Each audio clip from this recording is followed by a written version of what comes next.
Excuse me আপু, এখানে ওয়াশরুমটা কোথায়? এই পুরা বাসায় আমি ছাড়া আপনি কাউকে পাইলেন না ওয়াশরুম কোথায় জিজ্ঞেস করার জন্য? অ্যাকচুয়ালি কাউকে পাই নাই, আপনি কি দেখলাম এই কারণে আপনার কাজ করলাম। আর আমি তো ঢাকা থেকে আসছি এই বাড়িতে বিয়ের গেস্ট হিসেবে, আমি তো আর চিনি না ওয়াশরুমটা কোথায়, তাই না?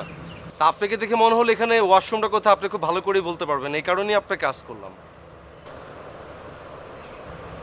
আর আপনারা কি ওয়াশরুমে যান না? চেনার তো কথাই।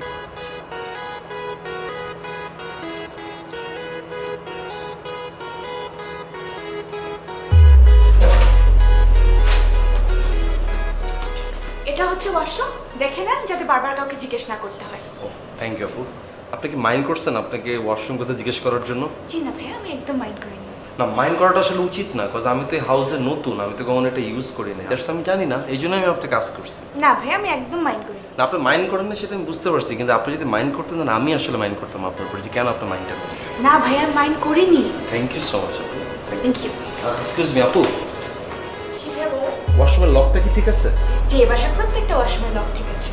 না, মাইন্ড করবেন না, আমি কেন জিজ্ঞেস করলাম, সেফটি ফার্স্ট, বিকজ আমি ভিতরে ঢুকলাম, অন্য কিছু যদি ভিতরে ঢুকে যায় দেন হয়তো ভাইরাল হয়ে যাবো, তাই না? জি না ভাইয়া, আমি অ্যাসুরেন্স দিচ্ছি এই বাসার প্রত্যেকটা ওয়াশরুমের লক ঠিক আছে। ঠিক আছে?